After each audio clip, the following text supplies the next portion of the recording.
The bullet train from New York to D.C. It always brings me back to when I first started making this commute. In 2019, I was a freshman in the most diverse Congress in history. Up to that point, it was a critical time. I'll never forget the children in our community. They were so inspired to see this new class of politicians who reflected them navigating the halls of power. It's often said, you can't be what you can't see. And for the first time, they saw themselves. I think there was something similar with the Green New Deal.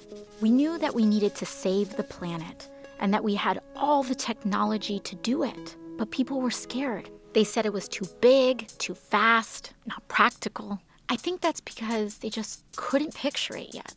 Anyways, I'm getting ahead of myself. Let's start with how we got here. 1977, New York. A senior scientist named James Black made a presentation about how burning fossil fuels could eventually lead to global temperatures rising 4 or 5 degrees Fahrenheit. Within 2 years, one of the world's biggest supertankers was outfitted with a state-of-the-art lab to measure CO2 in the ocean, gathering more data about global warming. Guess who was doing all of this research? ExxonMobil, the oil and gas company. Oh yeah, Exxon knew this whole time, as did our politicians. 10 years later, James Hansen, NASA's top climate scientist, told Congress he was 99% certain that global warming was happening and caused by humans. That was 1988, the year before I was even born. So did Exxon listen to the science, including their own? Did they change business models, invest in renewables? No, the opposite. They knew and they doubled down. They and others spent millions setting up a network of lobby groups and think tanks to create doubt and denial about climate change. It was an effort designed to attack and dispute the very kind of science they themselves had been doing. And it worked. Politicians went to bat for fossil fuels, and these massive corporations kept digging and mining, drilling and fracking like there was no tomorrow. America became the biggest producer and consumer of oil in the world. Fossil fuel companies made hundreds of billions, while the public paid the lion's share to clean up their disasters. We lost a generation of time we'll never get back. Entire species will never get back. Natural wonders gone forever. And in 2017, Hurricane Maria destroyed the place where my family was from, Puerto Rico. It was like a climate bomb. It took as many American lives as 9/11. And in the next year, when I was elected to Congress, the world's leading climate scientists declared another emergency. They told us that we had 12 years left to cut our emissions in half, or hundreds of millions of people would be more likely to face food and water shortages, poverty, and death.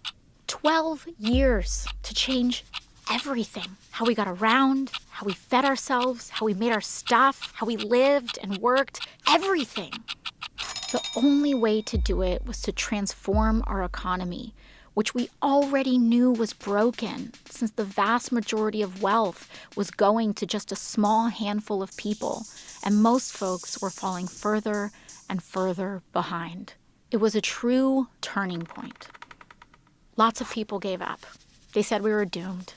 But some of us remembered that as a nation, we'd been in peril before. The Great Depression, World War II. We knew from our history how to pull together to overcome impossible odds. And at the very least, we owed it to our children to try.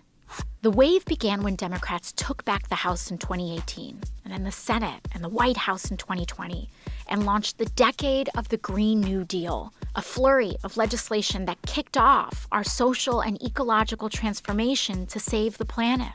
It was the kind of swing-for-the-fence ambition we needed. Finally, we were entertaining solutions on the scale of the crises we faced without leaving anyone behind. That included Medicare for All, the most popular social program in American history. We also introduced the federal jobs guarantee, a public option including dignified living wages for work.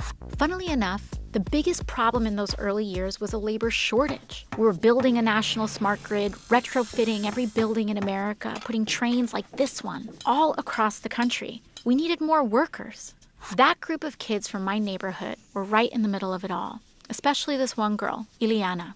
Her first job out of college was with AmeriCorps Climate, restoring wetlands and bayous in coastal Louisiana. Most of her friends were in her union, including some oil workers in transition. They took apart old pipelines and got to work planting mangroves with the same salary and benefits. Of course, when it came to healing the land, we had huge gaps in our knowledge. Luckily, indigenous communities offered generational expertise to help guide the way. Ileana got restless, tried her hand as a solar plant engineer for a while, but eventually made her career in raising the next generation as part of the Universal Child Care Initiative. As it turns out, caring for others is valuable, low-carbon work, and we started paying real money to folks like teachers, domestic workers, and home health aides. Those were years of massive change, and not all of it was good. When Hurricane Sheldon hit southern Florida, parts of Miami went underwater for the last time. But as we battled the floods, fires, and droughts, we knew how lucky we were to have started acting when we did. And we didn't just change the infrastructure, we changed how we did things. We became a society that was not only modern and wealthy, but dignified and humane too. By committing to universal rights like healthcare and meaningful work for all, we stopped being so scared of the future. We stopped being scared of each other, and we found our shared purpose. Ileana heard the call too, and in 2028, she ran for office in the first cycle of publicly funded election campaigns. And now she occupies the seat that I once held. I couldn't be more proud of her, a true child of the Green New Deal. When I think back to my first term in Congress, riding that old school Amtrak in 2019, all of this was still ahead of us. And the first big step was just closing our eyes and imagining it.